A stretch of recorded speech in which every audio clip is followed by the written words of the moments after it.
할렐루야! 다윗과 같은 모습의 예배자로 섭시다. 오늘 이 제목을 가지고 성도님들과 함께 말씀의 은혜를 나누겠습니다. 오늘 말씀은 언약궤를 옮기는 이 시도로부터 시작이 됩니다. 아비나답의 집에 20년간 그냥 방치되어 있던 언약궤를 다윗은 예루살렘 성으로 옮기는 시도를 하게 됩니다. 3만 명을 뽑아서 호위를 하고요. 각종 악기를 연주하면서 성대한 잔치처럼 언약궤를 옮기기 시작했습니다. 하지만 이 성대한 잔치의 내부는 엉망이었어요. 하나님의 언약궤는 제사장들이 어깨로 매서 옮겨야 됐습니다. 하지만 그냥 수레로 실어서 옮깁니다. 우사는 수레가 흔들리니까 언약궤를 잡으려고 하다가 하나님의 심판으로 죽게 됐어요. 이 사건 단순히 우사만의 잘못으로 보긴 어렵습니다. 이스라엘 전체의 잘못으로 보아야 돼요. 모든 부분들이 하나하나 삐걱대고 있습니다. 하나님의 언약궤는 하나님의 율법에 따라 규정된 대로 옮겨져야 했습니다. 왜냐하면 하나님의 언약궤, 하나님의 임재하심을 상징하는 거룩한 것이었기 때문에 일반 물건들과 똑같이 취급할 수가 없었어요. 하지만 지금의 이스라엘의 모습은 그냥 똑같은 물건, 그렇게 언약궤를 보고 있습니다. 언약궤를 우사가 이제 만져서 죽게 되고요. 예루살렘 성으로 언약궤를 이송하려는 모든 작전들이 올 스톱됩니다. 그리고 오벳에돔의 집에 들어가게 되고 언약궤는 거기서 3달 동안 오벳에돔의 집에 하나님께서 복을 내리셨다라는 소식을 다윗이 듣게 됩니다.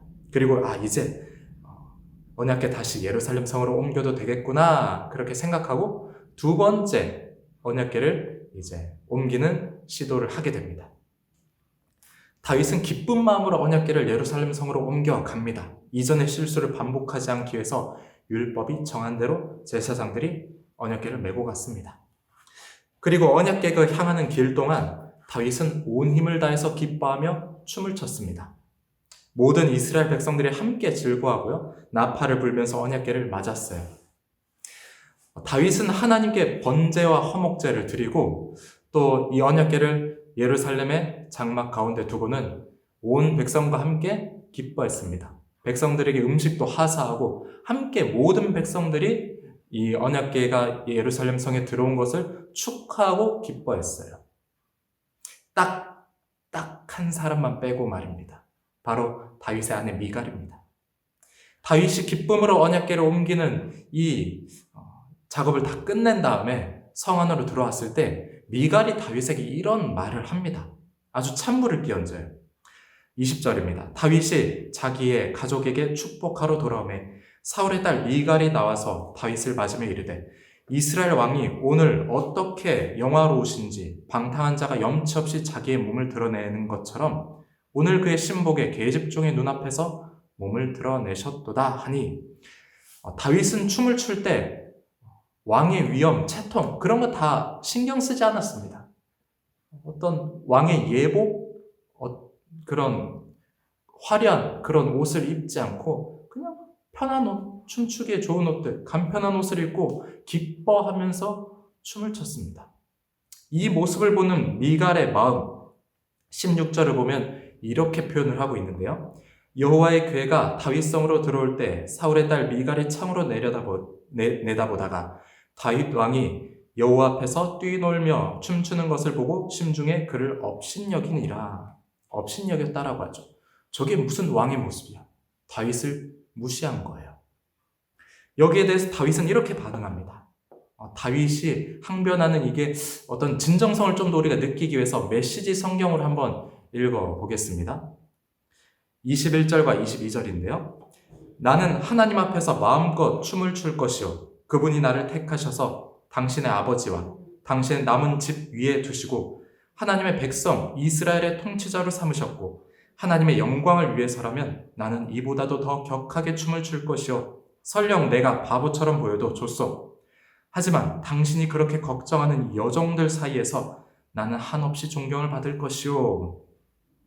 다윗은 하나님의 영광을 위해서 기뻐하는 자기 자신을 알아주지 않는 이 미갈에게 하나님에 대한 자신의 열정을 이렇게 토로합니다. 왕이라는 자리의 어떤 품위 유지보다 하나님을 기뻐하며 그 기쁨으로 인해서 자신이 망가지는 모습을 보인다 할지라도 나는 정말 순수하게 하나님을 기뻐하겠습니다. 하나님을 찬양할 겁니다. 이보다 더 망가져도 나는 하나님을 찬양할 겁니다. 이렇게 표현을 하고 있습니다. 다윗의 이 고백이 오늘 예배자의 모습이 되어야 합니다. 23절을 보면은 미갈이 죽는 날까지 이제 아들이 없었다고 해요. 자식이 없었다고. 사실 미갈이 이만큼 다윗을 어떤 무시하는, 못마땅하게 보는 것에 대해서 이유를 추측해보면 뭐 여러 가지가 있을 수도 있을 거예요. 미갈은 다윗이 결혼한 다른 아내들과 달랐습니다. 제가 사무엘하 이제 3장에서 말한 것처럼 미갈과의 재결합은 어떤 이스라엘의 통합이라는 정치적인 목적도 있었을 거라고 말했습니다. 이미 남편이 있는 미갈에게서 남편을 빼앗고 다시 불러들인다. 이 무슨 적이에요. 그만큼 목적이 뚜렷했어요. 여기에 대한 어떤 상처일 수도 있고요. 미갈의 입장에서는. 또는 다윗이 여러 아내들을 두니까 여기에 대한 어떤 질투심일 수도 있고요. 또는 자기 아버지 사울의 집안이 몰락하게 되면서 거기에 대해서 자기 집안이 다 이제 무너졌으니까 여기에 대해서 어떤 부정적인 감정들이 다윗에게 생겨났을 수도 있을 겁니다. 여러 가지 추측해 볼 수 있지만 결국 원인은 한 가지입니다. 하나님에 대한 마음의 문제가 미갈에게 있었습니다. 미갈은 언약궤가 들어올 때 혼자였습니다. 온 백성이 함께 기뻐했어요. 나와서 전부가. 하지만 미갈은 방 안에 있었습니다. 언약궤에 대해서 냉담했습니다. 결국 미갈은 언약궤가 이스라엘에 들어온다는 것, 언약궤가 상징하는 것이 하나님의 임재니까 하나님의 임재가 충만해진다는 것, 하나님께서 함께 하신다는 것에 대한 기대감, 그런 것이 아무것도 없었던 것입니다. 그저 자신의 주제에만 골똘했습니다. 자신의 판단, 자신의 생각만을 주시할 뿐이었습니다. 그래서 하나님의 임재에 대한 어떤 감흥도 없다는 거예요. 예배자로 설 때 우리가 이런 모습을 주의해야 됩니다. 예배란 무엇인가? 우리가 예배를 왜 드립니까? 지금은 온라인으로 드리지만 온라인으로 드린다 할지라도 가정에서 우리가 드릴 때 왜 예배를 드리나요?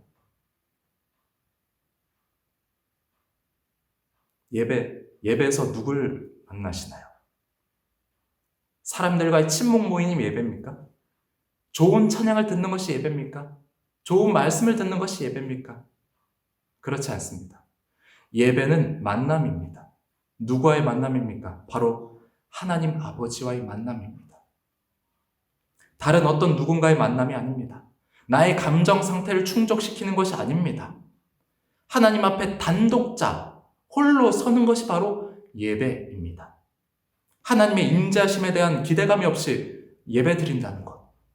결국 하나님께 집중하지 못하면은 우리가 하나님 앞에 나아간다. 내가 예배를 통해서 하나님 앞에 홀로 선다. 하나님께 나아간다. 만난다. 그런 기대감이 없이 예배를 드린다는 것은 결국은 다른 것에 집중할 수밖에 없게 됩니다. 나의 감정 상태에 집중하거나 내 판단에 집중하거나 또는 예배의 형식, 외형적인 모습에 집중할 수밖에 없게 됩니다. 형식만을 바라보는 종교인이 되어버린다는 것입니다. 하나님의 임재에 대한 기대감이 없이 예배의 자리로 나아갈 때 말입니다.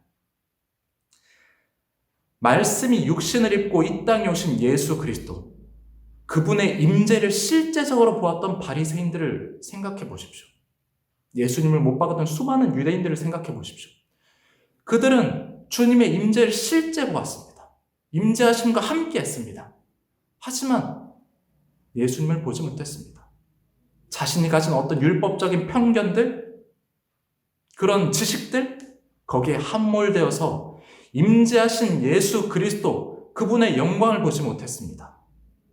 그래서 결국 실패했습니다.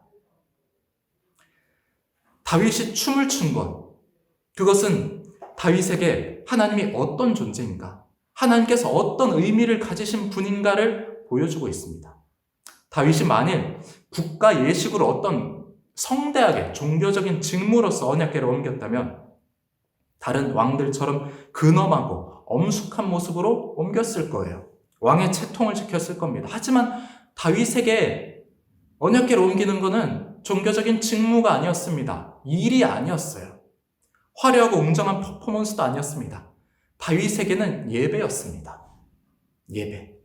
정형화된 예배 형식은 아니지만 다윗에겐 분명히 예배였어요. 하나님을 주목하고 하나님을 기뻐하고 찬양하는 예배의 자리였습니다. 그렇기 때문에 하나님 앞에 단독자로 선 다윗은 채통, 체면, 누구의 시선을 두려워하지 않게 된 것입니다. 그래서 모든 것을 내려놓고 하나님을 기뻐했어요. 다윗은 항상 자신의 삶에서 하나님을 예배했습니다. 상황에 따라서 예배자의 모습이 달라지지 않았습니다. 그 이전 다윗의 모습을 보십시오. 광야에 있을 때, 사울에게 쫓겨서 다니면서 죽음의 위기에 있을 때, 아둘람 굴 속에 있을 때 다윗은 언제나 하나님을 찬양했습니다. 하나님을 기뻐했습니다. 시편 63편은 다윗이 사울 왕에게 쫓겨서 유대 광야에 있을 때 지은 시입니다. 모든 것이 부족하고 또 두렵고 자신의 삶에 대한 미래가 암담한 상황에서 다윗은 이런 시를 지었습니다. 우리가 아는, 굉장히 잘 아는 문구가 여기 나옵니다.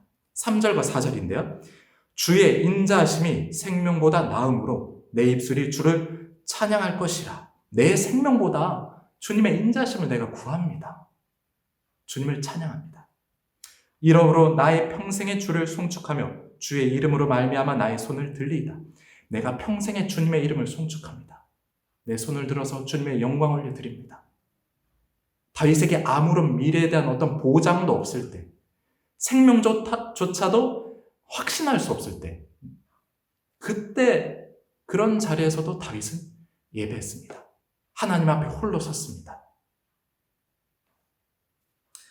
언제나 하나님의 임재 앞에서, 하나님의 사랑 앞에서 다윗은 예배했습니다. 그에게는 상황이 예배자의 모습으로 서는 어떤 그런 조건이 되지 않았습니다. 이런 열정 때문에 언약궤를 예루살렘 성으로 옮겨오고 또 하나님의 성전을 짓고자 했던 것입니다.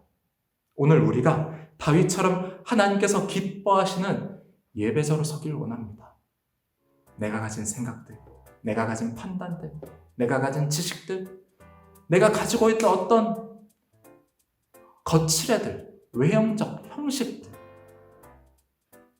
이게 아니라 하나님 앞에 내가 홀로 섭니다. 오늘 내 삶이 하나님 앞에 예배자로 서는 오늘 하루가 되길 원합니다. 이렇게 고백하면서 오늘 하루를 주님의 임재 속에서 충만한 은혜 가운데서 주님과 함께 동행하면서 기쁨이 가득한 오늘 하루를 살아가시기를 주님의 이름으로 축복합니다.